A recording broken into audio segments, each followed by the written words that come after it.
Hello friends, स्वागत है आपका मेरे चैनल पे। आज का हमारा टॉपिक है stress strain diagram of A ductile material.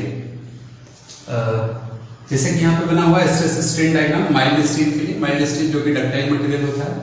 तो सबसे पहले हम लोग ये जानना चाहेंगे कि स्ट्रेस स्ट्रेन डायग्राम कैसे बनता है। तो उसके लिए हम लोग को क्या करना पड़ता है कि एक माइल्ड स्टील का हम लोग स्पेसिमेन बनाते हैं और उस स्पेसिमेन को यूनिवर्सल टेस्टिंग मशीन में फिट करते हैं और उसकी टेस्टिंग करते हैं। इट मींस दैट उस पर लोड इंक्रीज करते हैं ग्रेजुअली, और उसके बाद हमें स्ट्रेस और स्ट्रेन को प्लॉट करते हैं और एक्स और वाई कोऑर्डिनेट पे। तो जो मटेरियल समझते हैं हम लोग, इस तरीके से एक स्पेसिमेन हम लोग बनाते हैं माइल्ड स्टील का।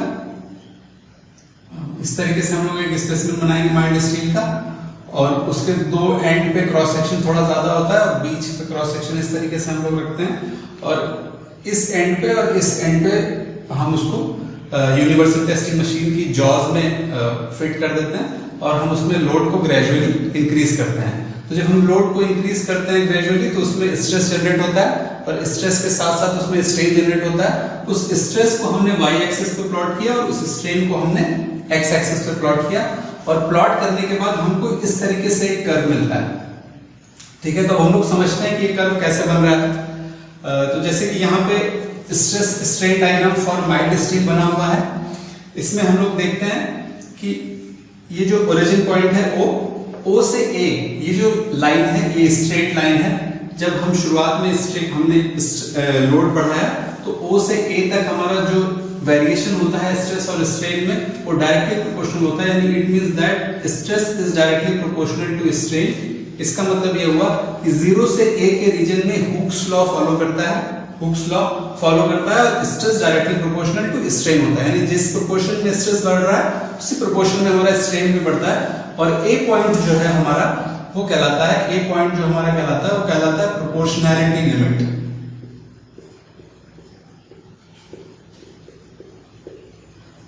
प्रोपोर्शनैलिटी लिमिट, ठीक है। उसके बाद फिर A से B का रीजन, फिर हम लोग जब लोड बढ़ा रहे हैं तो A से जब B पे पहुंचता है तो B वाला जो पॉइंट हमारा है वो B पॉइंट कहलाता है elastic limit point. Elastic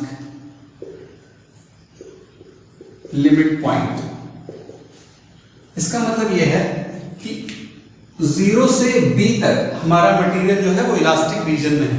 it means that अगर हम लोड को रिमूव करते हैं B पॉइंट पे आने के बाद भी तो मटेरियल जो है वो हमारा अपना ओरिजिनल शेप एंड साइज को गेन कर लेगा। इट मींस दैट A से B तक, A तक प्रोपोर्शनैलिटी लिमिट है और B पे हमारा इलास्टिक लिमिट है। इट मींस दैट कि अगर हम मटेरियल में हमने लोड लगाया और हमारा कर्व B तक पहुंचा, यहां पे आने के बाद अगर हम लोड को रिमूव करते हैं तो मटेरियल वापस अपने पोजीशन पे वापस आ जाएगा। ये B पॉइंट कहलाता है इलास्टिक लिमिट पॉइंट। उस इलास्टिक लिमिट पॉइंट के बाद अब हमारे पास है C पॉइंट। C पॉइंट जो होता है इसको हम लोग बोलते हैं अपर यील्ड पॉइंट, या ये जो रीजन है CD वाला रीजन, ये रीजन कहलाता है यील्डिंग का रीजन, और C पॉइंट को हम लोग कह रहे हैं अपर यील्ड पॉइंट, और D पॉइंट को हम लोग कहते हैं lower yield point. Lower yield point. अब हम लोग समझते हैं ये अपर यील्ड पॉइंट और लोअर यील्ड पॉइंट क्या है। तो देखिए, जब C पे हम ऐसा देखते हैं कि B पे इलास्टिक लिमिट था, इलास्टिक लिमिट के बाद जो B से C वाला पोर्शन है, इस पोर्शन में स्ट्रेन में चेंज होता है विदाउट अप्लाइंग ए लोड और stress. It means that B से C तक आने में हम बिना लोड के या बिना स्ट्रेस के हमको इसमें स्ट्रेन मिलता है, और इस रीजन में आने के बाद मटेरियल में का जो बिहेवियर होता है वो इनइलास्टिक हो जाता है और मटेरियल में प्लास्टिक डिफॉर्मेशन स्टार्ट होता है। इट मींस दैट अब अगर हम लोड हटा लें तब भी मटेरियल अपनी ओरिजिनल पोजीशन को गेन नहीं करेगा, उसमें प्लास्टिक डिफॉर्मेशन हो जाएगा। यानी C पॉइंट कहलाएगा अपर यील्डिंग पॉइंट। यील्डिंग का मतलब है कि मटेरियल में प्लास्टिक डिफॉर्मेशन स्टार्ट हो गया है, अब लोड हटाने के बाद भी मटेरियल अपनी ओरिजिनल शेप और साइज गेन नहीं करेगा। C और D रीजन कहलाता है यील्डिंग का। D रीजन में C से D पॉइंट पे आने पे स्ट्रेस में थोड़ा ड्रॉप होता है C से D में आने पे, और ये C से D का पोर्शन कहलाता है हमारा यील्डिंग पोर्शन।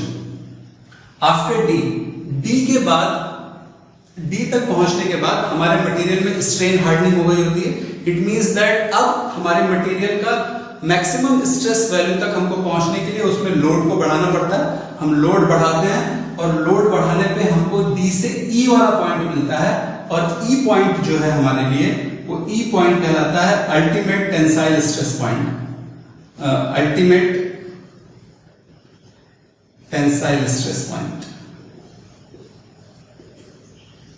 ठीक है, ई पॉइंट हमारा क्या है? अल्टीमेट टेंसाइल स्ट्रेस का पॉइंट। इट मींस दैट हमारे मटेरियल में ई पॉइंट से ज्यादा स्ट्रेस जनरेट नहीं होगा। ठीक है, यानी कि इस मटेरियल में जब हम ई पॉइंट पे पहुंचते हैं, it is the maximum stress for the material, और ई पॉइंट पे जो स्ट्रेस जनरेट होता है वो 0 से डी तक जो स्ट्रेस जनरेट हुआ होता है उसका 100 टाइम्स करीब होता है। यानी 0 से डी तक आने में जितना स्ट्रेस जनरेट हुआ होगा उसका 100 टाइम्स स्ट्रेस ई पॉइंट पे आके जनरेट हो जाता है, और ई पॉइंट का स्ट्रेस कहलाता है अल्टीमेट टेंसाइल स्ट्रेस, या अल्टीमेट स्ट्रेस पॉइंट हम ई को कहते हैं। उसके बाद मटेरियल में लोड बढ़ाने पे स्ट्रेस डाउन होता है, और जब तक डाउन होता है जब तक मटेरियल में फेलियर ना हो जाए, और ये एफ पॉइंट जो है ये हमारा कहलाता है ब्रेकिंग पॉइंट। एफ पॉइंट कहलाता है ब्रेकिंग पॉइंट। ठीक है, तो ये हमारा ई पॉइंट में मैक्सिमम स्ट्रेस था, और एफ पॉइंट पे आके मटेरियल हमारा ब्रेक कर जाता है। डक्टाइल मटेरियल की अगर हम लोग बात करते हैं तो डक्टाइल मटेरियल में माइल्ड स्टील के लिए ही ये यील्डिंग वाला रीजन आता है। बाकी अगर हम एल्युमिनियम या कॉपर की बात करते हैं तो उसमें यील्डिंग शो नहीं होती है। तो ये रहा हमारा स्ट्रेस स्ट्रेन डायग्राम। धन्यवाद।